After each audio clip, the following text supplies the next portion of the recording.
Welcome to From Caving In to Crushing It, the podcast for those who find themselves immersed in adversity and choose to write their story instead of having others write it for them.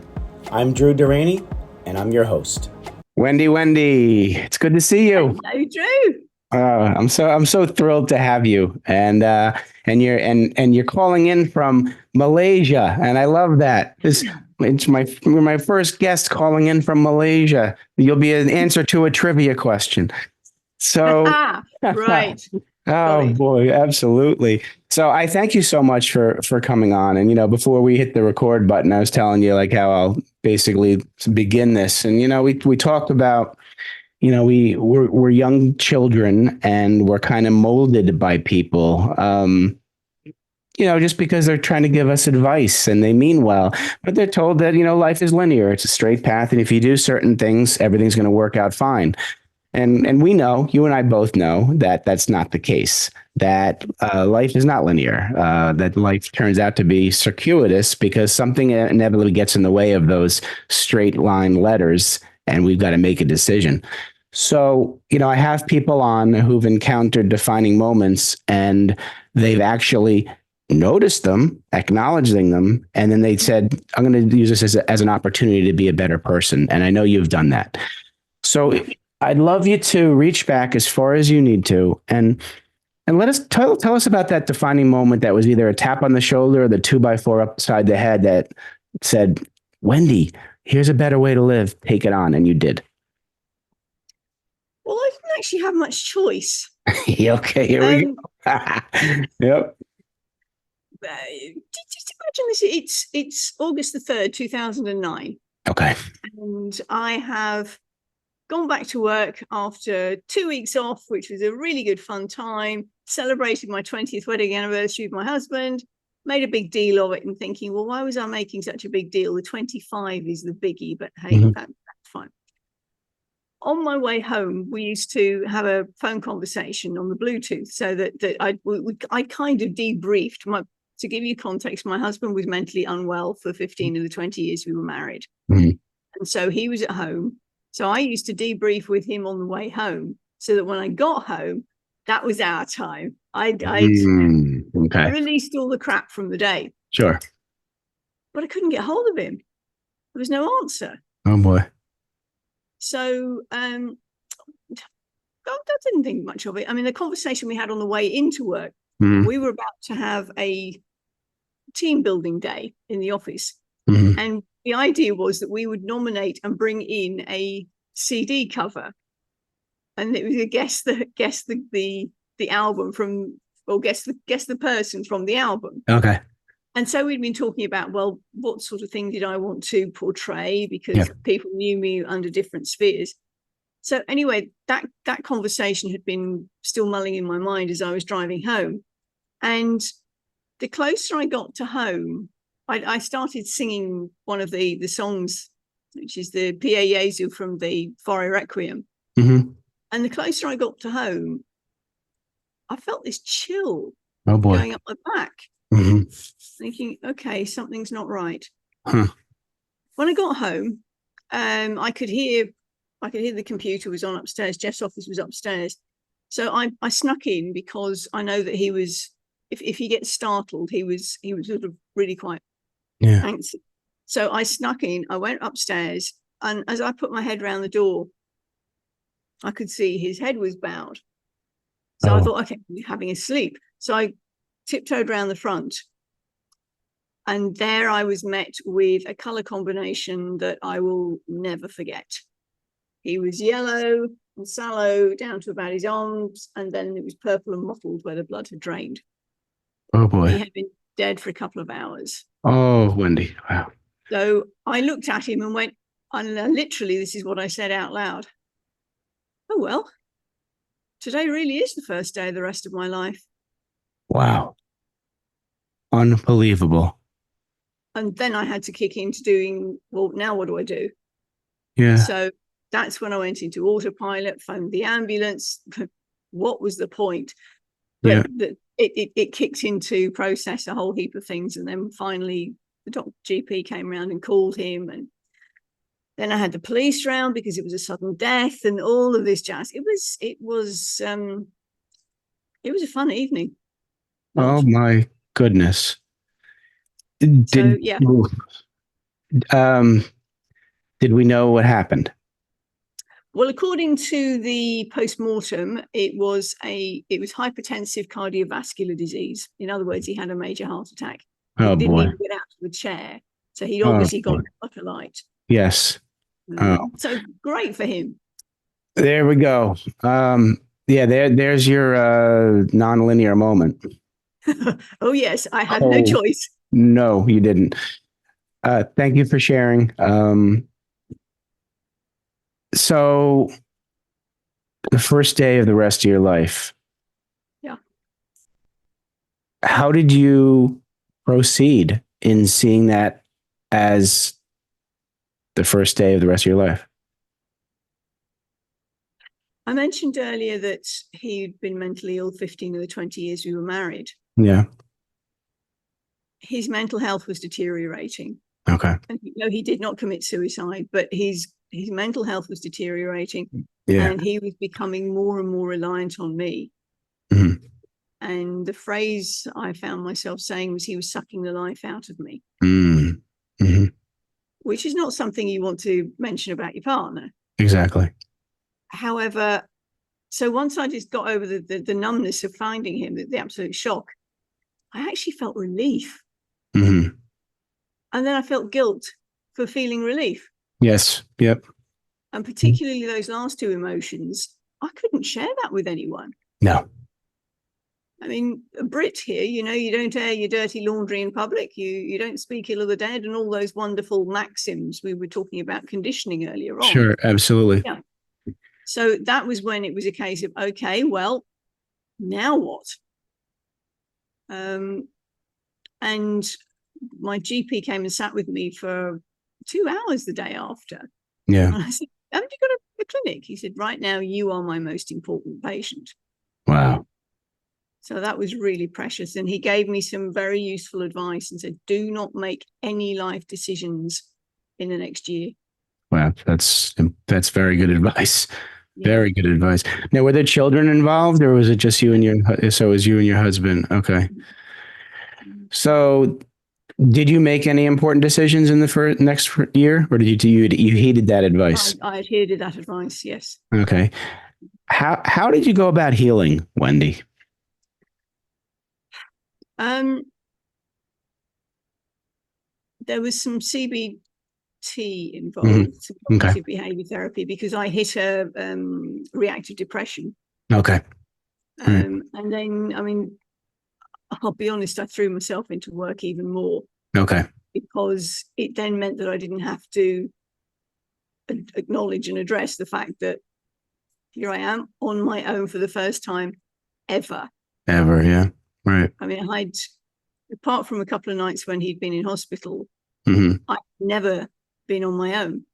I'd never even slept on my own or in place on my own, because there was always people around. Right. Sure.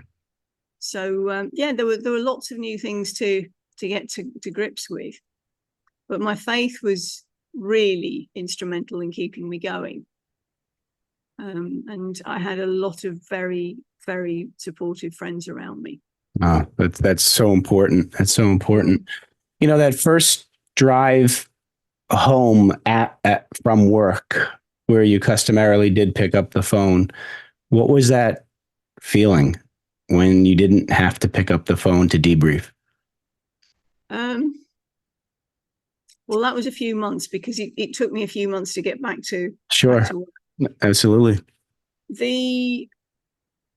Now you mention it, I don't remember. Yeah. It wasn't particularly important. Mm-hmm. But yes, I mean, there were so many things that I compartmentalized as to what I could do and what I couldn't. Absolutely. Yeah. Interesting. So, all right, let's fast forward. How long did you stay at the workplace before you jumped off on your own? Okay, well, that was 2009. Mm-hmm. In the night that he died, I had a bit of a sleepless night, not surprising. Sure. Yeah. But just before I fell asleep, I felt that God was giving me a verse, the Jeremiah 29:12. I know the plans I have for you, declares the Lord, plans to prosper you, to give you a hope in the future. So I held on to that. Okay. And one of the other things I felt was that I was to go and see his family out in Australia. Okay. It was a trip that we'd always planned, but never got around to doing. Right. But it wasn't going to be that year. It wasn't going to be the year after. It ended up being 2012. Okay. So fine. Okay. So off I went in 2012. I managed to get an entire month off. With lots of pretty pleas from my boss, but she'd taken a month off to go to Australia a couple of years earlier. So I thought, aha. There we go. Safe wicket. Yes. So I came over, saw family, saw Jeff's family, and did that the last sort of thing for him. Yeah. And I loved Australia. Wow. Every which way I turned when I got back, Australia was calling me. There were TV programs, there was this, that, and everybody was talking about it. And okay, interesting. Okay. So I felt led to put my resignation in at the end of the year. Okay. Because I knew I was going. Oh, interesting. Okay. So I resigned from a very senior position as a speech pathologist. Okay. In the National Health Service. Mm-hmm. I didn't get a job until the following September. You had already moved, and you had already moved. You moved to Australia. No, not yet. I couldn't go without a job. Oh, I see. So you were working on lining up a job at Australia before you went, and it took till the following September. Wow. Yeah. That must have been nerve-wracking. It was. Yeah. It was. So in that time, I felt God was saying, you got to clear the house, because when the call comes, you're going. Oh, that's right. Yeah. And I came from a family of hoarders. Having lost father-in-law, mother-in-law, brother-in-law, and husband in the space of 10 years. There we go. All of that stuff ended up in the house. Okay, so you had everything to go through now. Oh, boy. Including tax receipts back to 1965. No, you kept them for a while for posterity. Okay. Oh, the bonfires. Oh, I can imagine those bonfires. Okay. Yeah. Wow. So yeah, that was all sorted out. So that in September, when I got the job, I couldn't start work until my visa came through. Sure. It was a sponsored visa, so there was a sponsored particular. It's a 457. It doesn't mean anything, but it's a particular number of visa that's attached to your ability to work in Australia. Okay. Right. So the company paid for me to come over. Okay. I stepped out in faith, and my container of effects, such as they were, left in October. I didn't get my visa until 3 weeks after it had left. Oh, boy. Okay. I was stepping out in faith because I knew I was going. Yeah, absolutely. So that was a big step. And then I started work at the beginning of December. Okay. Wow. So that's almost an entire year that I had to rely on savings and whatnot. But so that was, and I was still a speech pathologist. Okay, so that was the job, was a speech pathologist. And now we're talking about 2013, 2014, right around that time? 2013 into 2014, correct. Wow. So we are now talking 10 years ago. Wow. All right. So how was that leap of faith going to Australia? It went pretty well. Yeah. Now, just to let you know that the Australian visas seem to change with the wind. Oh, okay. And at the time I arrived, you had to be on you had to be in the country for over 2 years before you could apply for your permanent residency. Got it. As long as you were under 50 or had a shed load of money. There was a catch. Okay. My 2 years was up 8 weeks after my 50th birthday. Oh, no. So this is where I go over to the company and go, would you sponsor my visa, my permanent residency, please? Oh, we'll think about it. They came back and said they would. Oh, good. Great. So then my part of the conditions of the visa were I had to work for that company for 2 years. Okay. Fast forward about 9-10 months in, Hmm. and I get summoned into the office Uh-huh. and suspended. Uh, No prior warning. wow. I go, what's going on? Apparently, I had breached confidentiality. So I asked a bit more, because after 28 years as a speechy, I knew confidentiality when it hit me. Yeah. And I had shared the story of one of my clients on a video. And I said, have you asked her? No. I said, well, she specifically asked me to tell her story because she didn't want to be on camera.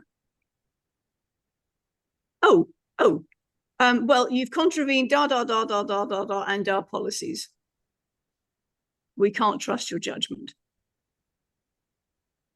They gave me a week to get my defense together. And then, I mean, it had already been signed, sealed, and delivered. They wanted me out. Yeah. Wow. But there was some internal politics around that. Okay, fair enough. But I still had another 15 months to run on my visa. Yeah. And I couldn't go and work for anyone else.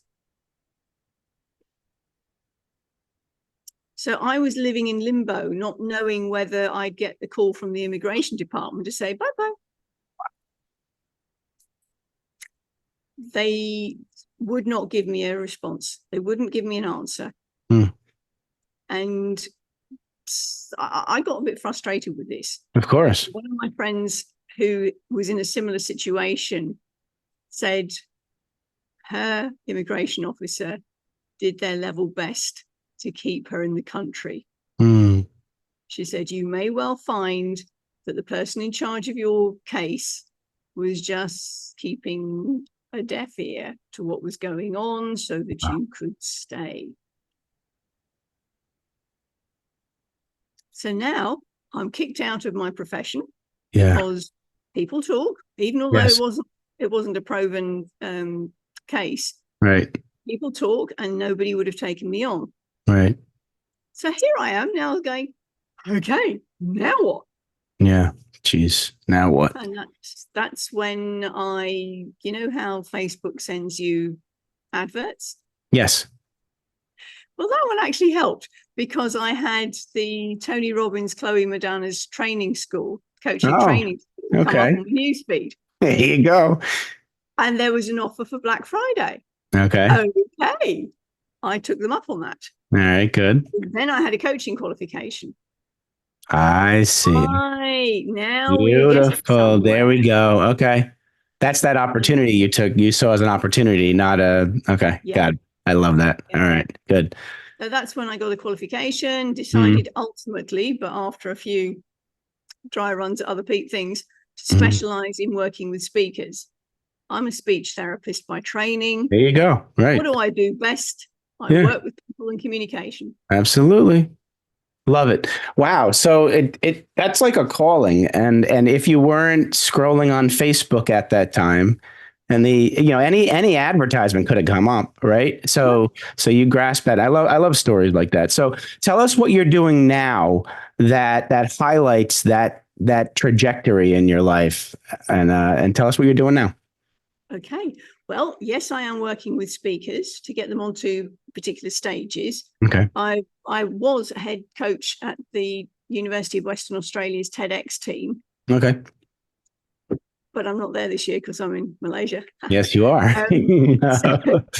So there's that level of training that I can offer. But what I'm also doing now is I'm niching right down because I've found a number of authors, particularly business authors, who maybe poured their heart and soul into getting their book together, whether it be a solo book or a compilation book. Yeah.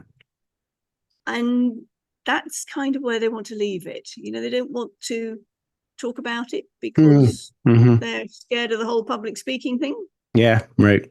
That's why they're writing it down. And I go, good point. No, you talk about it. Yeah, why? That's why you wrote it down. Let's get the story out. Yeah, okay. Exactly. So if I find people who are in that situation, my question is, can you have a one-on-one conversation with somebody? Okay. Well, yes. What do you think a podcast is? But that's not a stage. Really? What's your definition of a stage? There you go. Oh, a raised platform with a microphone in one hand and me spouting forth. I mean, no. It comes in different shapes and sizes. It certainly does. So that's what I'm up to. I love that. You know, it is true. It's all about mindset and what how you frame things. And yes. And the stage can be anywhere this could be the stage. This is our stage right now.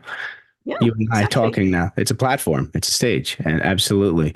So I love that you're doing that. And you're doing many things with that approach, Wendy. You're helping people get out of their comfort zone. And by them doing so, they're building confidence in their ability. And therefore, you're supporting them to get their voice out and their message out. And then there's somebody else out there who needs to hear it. Yes, absolutely. So I love that approach.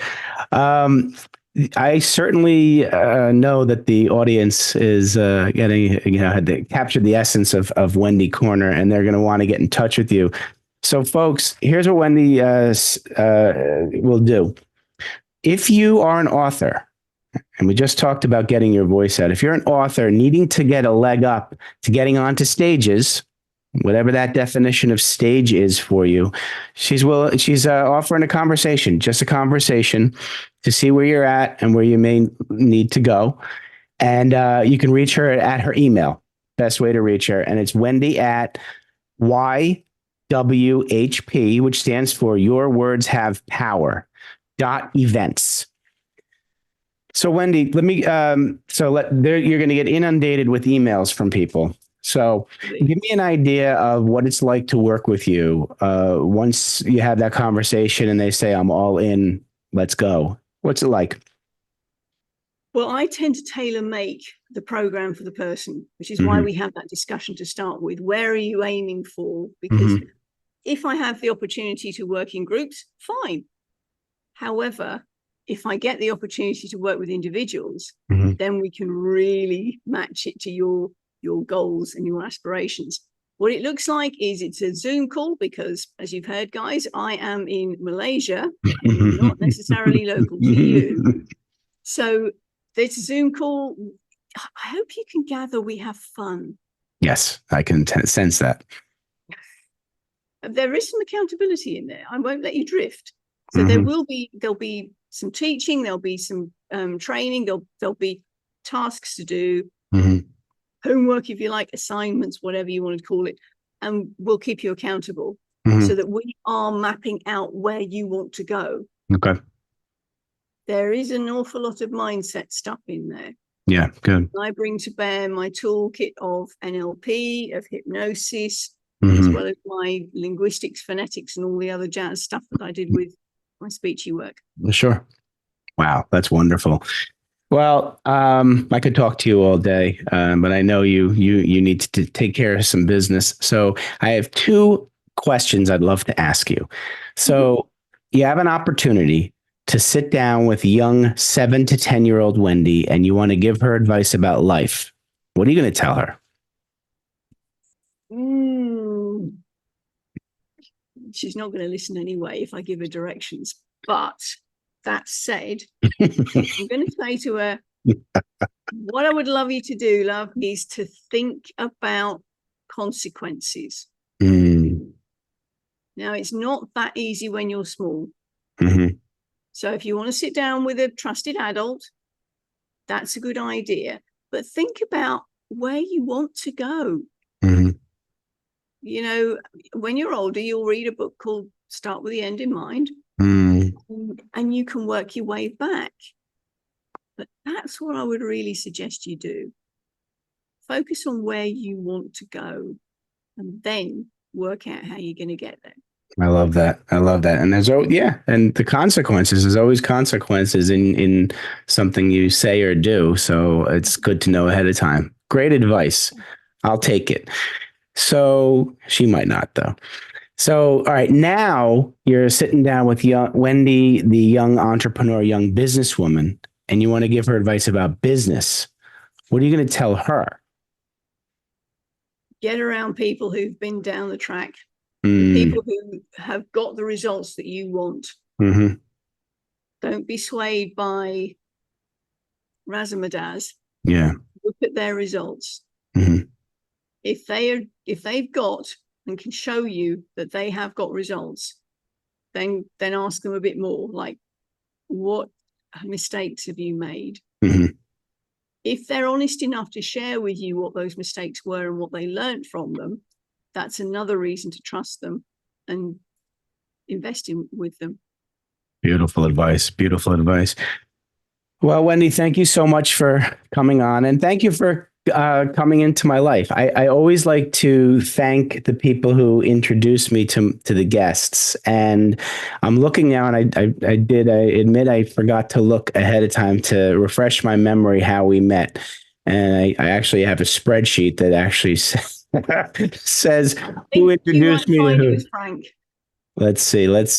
Wendy. Actually, you know who it was? Jack Gillet. Oh, yes, it was. It was Jack Gillet. So thank you, Jack Gillet, for introducing the two of us. Yep. Thanks, Jack. Yep, absolutely. So there you go. So Wendy, again, thanks for coming on. Thank you for doing what you're doing. You are helping so many people in so many levels. So you're a wonderful human being, and keep up the good work. Thank you, Drew. I've really appreciated the opportunity to talk to your audience. Oh, it's my pleasure. All right, everybody, take care of yourselves today. Thanks so much for listening. If you enjoyed the episode, please subscribe and give us a review to help others find it. I'd like you to answer this question. Are you living the life you want to live, or are you living the life others want you to live? I'd like you to think about that for a second, because I strongly suggest you live the life you want to live. If you want to learn more about what I stand for and my services and how I'm able to help many men get out of their own way, please go to my website at www.profitcompassion.com. Feel free to also email me at drew@profitcompassion.com. I'd love to have a conversation with you. Take care of yourself and choose to write your own story instead of letting others write it for you.